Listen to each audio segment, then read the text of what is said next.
Hello বন্ধুরা, মৈনাক চলে এলাম নতুন একটা ভিডিওতে। আজকে এই ভিডিওতে রিভিউ করব the academy of fine arts, এই ছবিটা যেটা আমি গতকালকে সিনেমা হল থেকে দেখে ফিরলাম। তারপর আমার একটা ভিডিও এসেছে, তাই জন্য মনে হলো এইটা সকালবেলাতেই আপলোড করব। তাই সকালবেলাতে আমি রিভিউটা করছি। কেমন লাগলো এই ছবিটা? তো এই ছবিতে অভিনয় করছে সুদীপ মুখার্জি, রুদ্রনীল ঘোষ, সৌরভ দাস, রাহুল ব্যানার্জি, অমিত সাহা সহ আরও অনেকে, এবং এই ছবিটার পরিচালক হচ্ছেন জয়ব্রত দাস। তো এই ছবির গল্পটা এগোচ্ছে ম্যাকগাফিনো একটা দামি মদের বোতল। এবার এই মদের বোতলটাকে কেন্দ্র করে পুরো ছবিটা, এবং মদের বোতলটা প্রত্যেকে চাইছে নিজে অধিকার করতে, নিজের কাছে রাখতে। এত দামি একটা মদের বোতল, এবার এই মদের বোতল ঘিরেই পুরো গল্পটা এগোচ্ছে। এবার এই মদের বোতলের শেষ পরিণতি কি হবে, বা প্রতিটা চরিত্রর শেষ পরিণতি কি হবে, এর থেকে বেশি জানতে গেলে তোমাদেরকে নিকটবর্তী সিনেমা হলে গিয়ে এই ছবিটা দেখে নিতে হবে। কারণ এই ছবিটার আমি বেশি স্পয়লার দিতেই চাইছি না। তার একটাই কারণ হচ্ছে আমি চাই তোমরা বড় পর্দায় গিয়ে ছবিটা দেখো। এবার আমার ভিডিওর মাধ্যমে যদি একটুও তোমাদের স্পয়লার দিয়ে ফেলি না, সেটা কিন্তু আমি কিচ্ছু স্পয়লার এখানে দেবো না, কারণ তোমাদের এনজয়মেন্টটা নষ্ট হয়ে যাবে। ঠিক আছে? তো প্রথমে যদি আমরা পজিটিভ দিকে আসি, এই ছবির আমার কাছে প্রচুর পজিটিভ দিক রয়েছে এবং কিছু নেগেটিভ দিক রয়েছে। প্রথমে যদি আমাকে এক লাইনে বলো এই ছবিটা কেমন হয়েছে, আমি বলবো এটা একটা দুর্দান্ত ভালো বাংলা ছবি হয়েছে। হ্যাঁ, এই ছবিটা বাংলার ট্যারিটেনও আমরা এটা বলতে পারি। কারণ এই ছবিটার মধ্যে দেখো, বাংলাতে প্রচুর পাল ফ্রিকশনের কাজ হয়, এটা বলবো না। আমি বাংলাতে রিসেন্টলি একটা পাল ফ্রিকশনের কাজ এসেছিল বাদামি হায়নার কবলে আবির চ্যাটার্জির, ওটা রীতিমতো আমি নিতে পারিনি। তারপর এই কাজটা পাল ফ্রিকশন, আমি বলবো বাদামি হায়নার কবলের থেকে, মানে 1000, 2000, 3000 মানে যত গুণী করো তার থেকে ফার ফার বেটার ছবি হয়েছে কিন্তু এইটা।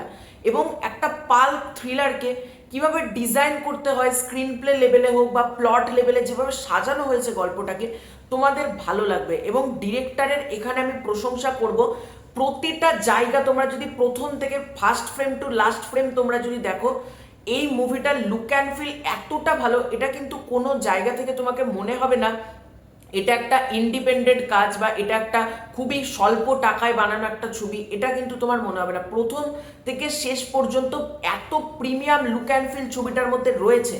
এবং স্পেশালি ছবির মধ্যে ভায়োলেন্স, ও এখানে একটা সতর্কীকরণ অবশ্যই দিতে হবে। এই ছবিটা আমি প্রত্যেককে রেকমেন্ড করব দেখতে যাওয়ার জন্য, কিন্তু অবশ্যই ফ্যামিলি অডিয়েন্স কিন্তু এই ছবিটা, যারা ফ্যামিলি নিয়ে ভাবছো যে দেখতে যাব, আমি বলবো এই ছবিটা দেখতে যেও না। কারণ এই ছবির মধ্যে প্রচুর পরিমাণে গালাগালি রয়েছে প্রথম থেকে শেষ পর্যন্ত। ট্রেলারে তোমরা বুঝতে পেরেছিলে, মানে এক্সট্রিম পর্যায়ে গালাগালি রয়েছে, এবং ছবির মধ্যে মানে ভায়োলেন্স টপ নচ রয়েছে। ঠিক আছে?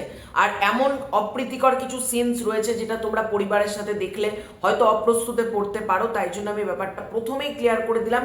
অনেক ছবির মধ্যে গালাগালি থাকলেও কিন্তু ফ্যামিলি নিয়ে দেখা যায়, এই ছবিটা কিন্তু মোটেও ফ্যামিলি ফ্রেন্ডলি কোনো ছবি না, এটা একটা ডার্ক ছবি, আমি এটা বলবো।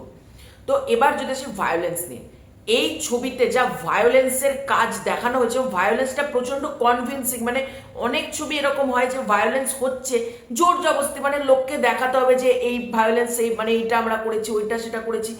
এখানে এখানে ভায়োলেন্সের যে কাজগুলো রয়েছে কোনো জায়গায় তোমার মনে হবে না জোর জবরদস্তি করা হয়েছে, এবং ভায়োলেন্সগুলো সিরিয়াসলি বলছি খুব ভালোভাবে ডিজাইন করা হয়েছে। মানে ওই রকম ভায়োলেন্ট মুভি আমি বাংলাতে প্রচুর দিন বাদে দেখলাম।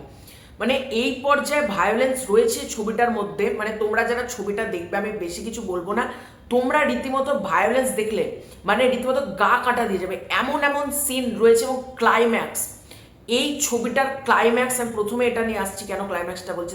ক্লাইম্যাক্সে যেভাবে জিনিসগুলো ঘটিয়েছে এবং যে টুইস্টটা লাস্টে দিয়েছে, এটুকু বলতে পারি তোমাদের এই ছবিটা মারাত্মক লাগতে চলেছে ওই ক্লাইম্যাক্সটার জন্য। এবং শেষ 40-50 মিনিট মতন এই ছবিটা যা পিকে চলে যায়, যেরকম ফর্মে চলে যায়, তো মানে ছবিটা প্রথমে কিন্তু স্লোভাবে স্টার্ট হয়, সেকেন্ড হাফে ছবিটা একটা মোড় নেয়, তারপর ছবিটা এক্সট্রিম লেভেলে চলে যায়, এবং ওই যে লেভেলটাতে উঠে ক্লাইম্যাক্সটা সব কিছুকে ছাপিয়ে গিয়েছে, আমি এটুকু বলতে পারি।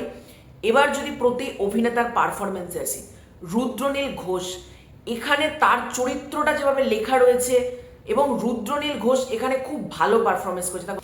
সৌরভ দাস, তাকে যেভাবে ব্যবহার করা হয়েছে, রাহুল ব্যানার্জি তার চরিত্রটা বলো, ইভেন একজনের কথা স্পেশালি নিতে হবে, সেটা হচ্ছে অমিত সাহা।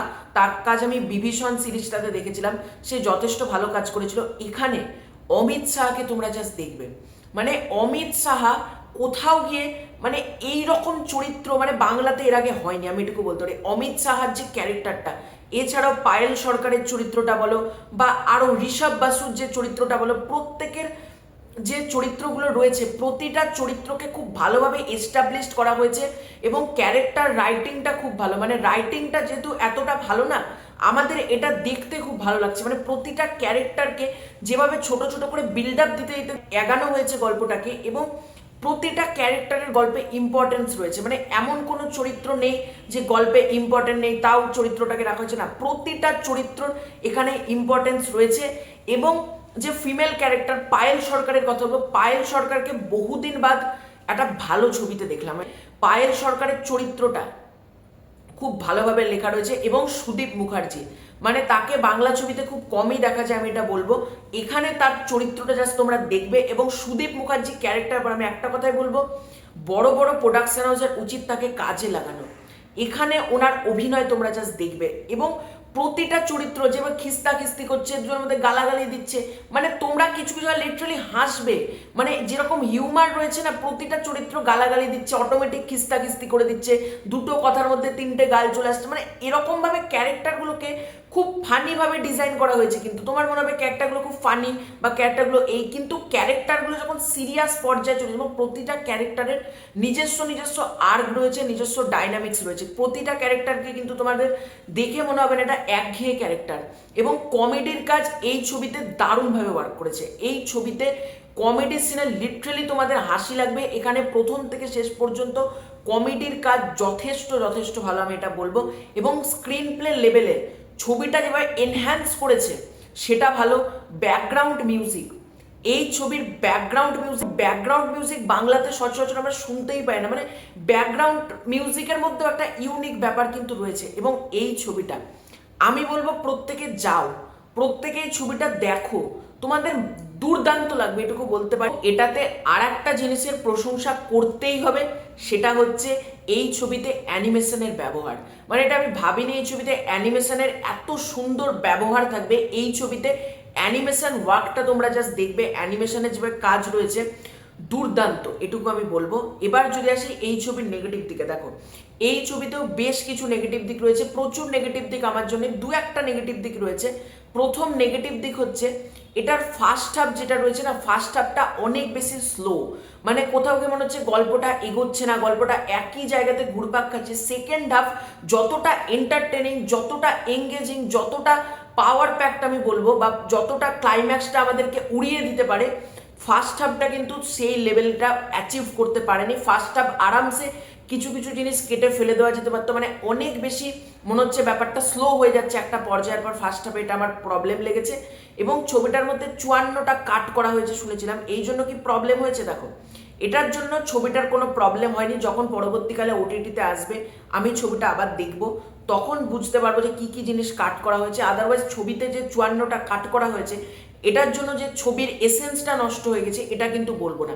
ছবির যেটা মূল এসেন্স, ডিরেক্টর যে বক্তব্যটা রাখতে চেয়েছেন বা ডিরেক্টর যেটা দেখাতে চেয়েছেন, আমি বলবো সেটাই কিন্তু দেখানো হয়েছে। এখানে এমন কিন্তু কিছু নেই যে 54টা কাটের জন্য ছবিটা ভালো লাগছে না, এটা কিন্তু না। এবং আর একটা জিনিস আমি বুঝতে পারলাম না, মন চুরি ছাড়া কাজ নেই, ওই গানটাকে ছবির মধ্যে ব্যবহার করা হয়েছে, কিন্তু দর্শনা বণিকা জন ভট্টাচার্যর গানটা কোথায় গেল, মানে এটা আমার মাথায় এলো না। মানে আমি যে হলে গেছি সেখানে কি বন্ধ করে দেওয়া হয়েছে, মানে অন্য কি হলে দেখানো হয়েছে, সেটা কিন্তু কমেন্ট করে তোমরা জানিও। কারণ আমি দর্শনা বণিকের ওই ডান্সটা আমার ভালো লেগেছিল, জন ভট্টাচার্যটা খুব ভালো লেগেছিল, কিন্তু আমি বড় পর্দায় ভেবেছিলাম ওটা দেখতে পাবো, দেখতে পেলাম না। এর জন্য বললাম যে ওটা কি দেখানো হয়েছে কোনো হলে, সেটা কমেন্ট করে জানিও। আদারওয়াইজ এই ছবিটা আমি বলবো সাপোর্ট করা দরকার। অনেক দর্শক বলে বাংলা ছবি দেখতে ভালোবাসি, বাংলা ছবির পাশে আছি, কিন্তু গতে বাঁধা কিছু হিরোর ছবি দেখে এই ছবিগুলো দেখতে হয় না, তাদেরকে ভাই আমি সিনে প্রেমী বলতে পারবো না। এই ছবিটা যারা প্রকৃত সিনেমা প্রেমী দর্শক রয়েছে অবশ্যই দেখা উচিত, অবশ্যই। এই ছবিটা মানে ভুলেও কেউ মিস করো না, কবে ওটিটিতে আসবে তবে দেখবো এই ভরসায় থাকলে কখনোই নতুন ডিরেক্টর নতুন রাইটার উঠে আসবে না। বড় পর্দায় এটা একটা মাস্ট ওয়াচ ছবি, এই ছবিটা কিন্তু অবশ্যই দেখতে যেও। তো তো এটাই ছিল আজকের ভিডিও। তোমাদের কেমন লেগেছে academy of fine arts comment করে জানিও। খুব শীঘ্রই দেখা হচ্ছে নতুন কোনো ভিডিওতে, ততক্ষণের জন্য বাই বাই।